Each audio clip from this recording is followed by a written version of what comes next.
The consequences of World War II.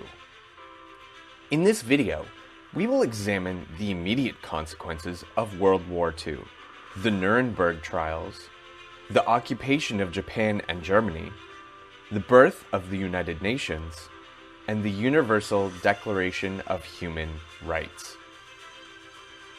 The world after the war. The war had left Europe in ruins and had caused vast destruction in many parts of Asia and the Pacific. More than 50 million people died during the war, and many were injured. With Germany and Japan defeated, and France and Britain exhausted, the United States and the Soviet Union emerged as the two major world powers.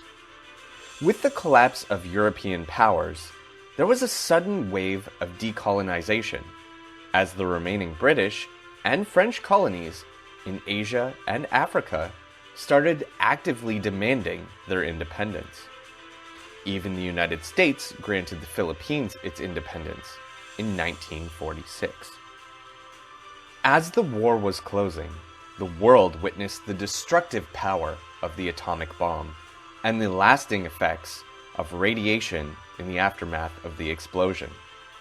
The US sought to continue the research and development of nuclear weapons, while the Soviet Union attempted to match the US nuclear capability as a top security concern.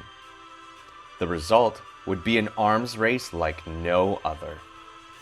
The Nuremberg Trials. The Allied liberation of the concentration camps revealed the extent of Nazi brutality and the horrible crimes committed during the war.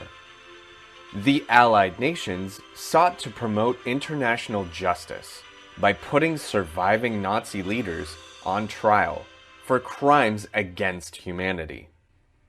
Nazi leaders had individual responsibility for their crimes, even if they were following orders, or if the government had agreed with their despicable acts. An international tribunal was set up in the German city of Nuremberg between 1945 and 1946, with judges from the Allied nations hearing cases for 22 major Nazi war criminals. Most of them were convicted and sentenced to death or life in prison.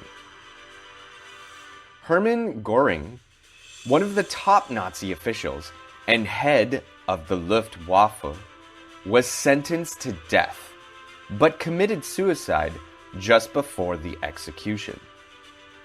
Many Nazi criminals fled Germany to live abroad under new identities and never faced trial. Some of them even came to the United States. The occupation of Germany.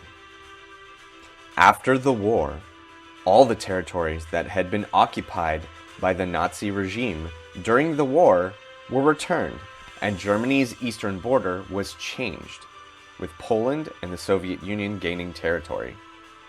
The rest of Germany was occupied by the four Allied powers: the United States, Britain, France, and the Soviet Union.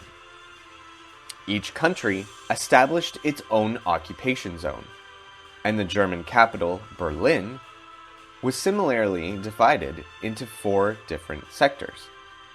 The Allied powers had the task of administering these territories, re-establishing services to the general population, and promoting education about the evils of Nazism to counter Nazi propaganda. The occupation of Japan and Korea. The United States occupied Japan right after the war.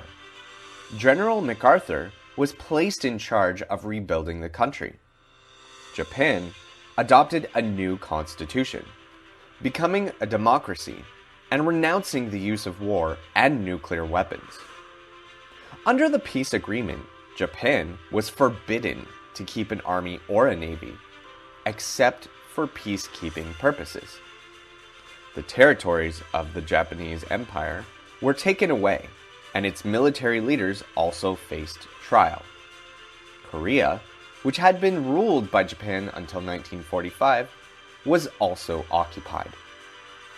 The northern part of the Korean peninsula was occupied by the Soviet Union, while the southern part was occupied by the United States. The birth of the United Nations.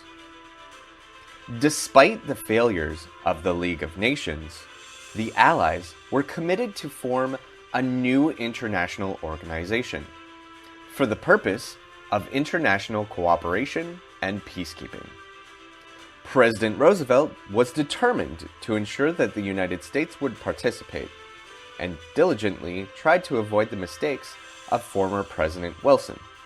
Roosevelt worked hard to keep the Republican opposition in Congress informed and involved in the process.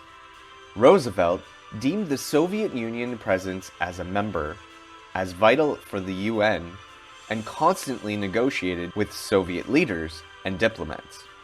In 1942, 26 nations signed the United Nations Declaration, offering their support to the ideals of the Atlantic Charter. The U.S. Senate also recognized those ideals and called for the formation of new international peacekeeping organization in a 1943 resolution. Meanwhile, Roosevelt continued meeting with Soviet leader Joseph Stalin at the conferences in Tehran and Yalta, sharing his plans for the United Nations. In 1944, the Allied nations met at the Dumbarton Oaks Conference, just outside Washington, D.C., and there they agreed on the general structure of the United Nations and its Security Council. From April to June 1945, delegations from 50 nations participated in the San Francisco Conference, where the United Nations Charter was completed. The U.S. delegation to the San Francisco Conference included African-American civil rights leader and founder of Bethune-Cookman College in Florida, Mary McLeod Bethune. McLeod had been a friend of Eleanor and Franklin Roosevelt, as well as an important presidential advisor. President Truman appointed her as a delegate, as well as an advisor on interracial relations. McLeod was the only black female at the conference, as no other country had sent a woman of color as part of their delegation. Her work and contributions to the formation of the UN were vital. The United States became the first nation to sign the UN Charter in June 1945. The structure of the United Nations. The major aims of the United Nations are maintaining the peace and fostering friendship and cooperation among nations, as well as eliminating hunger, disease, and ignorance in the world.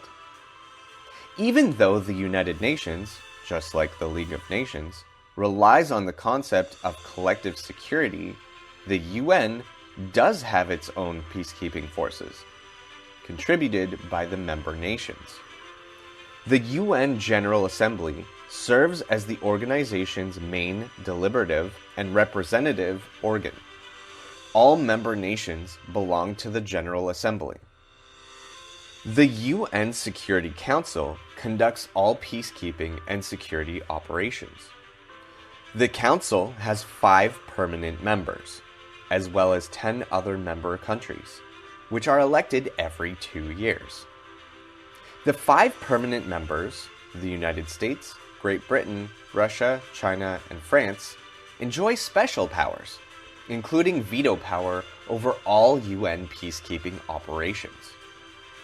The Secretariat is the UN's administrative branch. The Secretariat is headed by the UN Secretary General, who acts as a leader and spokesperson for the organization. Other bodies in the United Nations include the International Court of Justice, based in The Hague in the Netherlands, and the Economic and Social Council, which encourages cooperation on economic and social matters. The UN also includes important institutions like the IMF, or International Monetary Fund, the WHO, or World Health Organization, the FAO, or Food and Agricultural Organization, and UNESCO, the UN Educational, Scientific, and Cultural Organization. All these institutions foster international cooperation and provide social and economic support for all of their members in times of need. The Universal Declaration of Human Rights. One of the first acts of the UN's General Assembly was drafting the Universal Declaration of Human Rights, partly in response to the crimes and atrocities committed during the war. The Declaration, in its 30 articles, defines the rights to which all human beings are entitled. These rights include the right to life, the prohibition of slavery and torture, freedom of religion, freedom of movement, and freedom of association. Additionally, it also establishes social, economic, and cultural rights, such as the right to work, the right to an adequate standard of living, and the right to an education. Thank you for watching. Please click like and subscribe for more videos.